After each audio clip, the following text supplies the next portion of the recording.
Yo guys, it's LMS here, back with a banger for the ages. This is my first appearance on the new channel after I decided to abandon my old channel and identity after my former place of employment did a background check on me and searched my computer to discover the 7 terabytes worth of rhino and gorilla birth videos that I had stored. I'm still not sure what the issue with that was, but they said something about it not being appropriate around preschool age children, but that's not what we're here to talk about today. We're here to talk about the events that followed after I joined my brother RHS in an expedition to ice fish every single transgender in the greater Seattle area. For those of you out there that aren't clear on what ice fishing is, it's essentially where you take your finger and then you and then and swallow it. So, now that that's out of the way, let's get cracking into what caused an end to this entire ordeal. So, me and RHS found that we could most effectively find our partners by going to various bathhouses around the city, and all we would do was use RHS's man-seducing superpowers to bring these confused individuals back to our special place. I think that our special place is where they would feel the greatest sensation ever known throughout the entire history of mankind.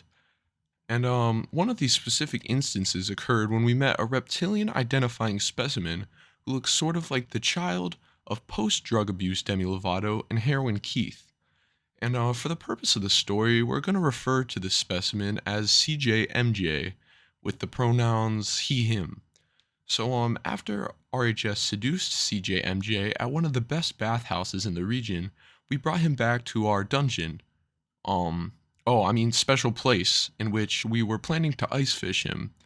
He must have been frightened by our intentions and the loose description of exactly what we were doing to him, so he released his reptilian seminal fluids from his gritch sack and yanked a guitar straight from his wallop hole, causing RHS to let out a feminine sexual intercourse sound while orgasming repeatedly and being blinded by a milky white liquid with a similar consistency to, I would say Elmer's glue. And without the expert man seduction of RHS, CJMJ easily escaped, but thankfully leaving me completely unharmed.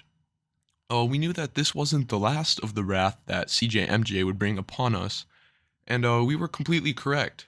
But in the meantime, I was a teensy bit worried about the condition in which RHS was in.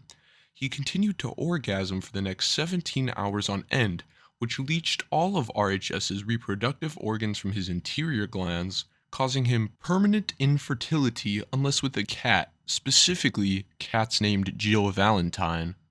We took RHS to the only individual suited with the equipment to fix him, none other than the one and only Ben Shapiro.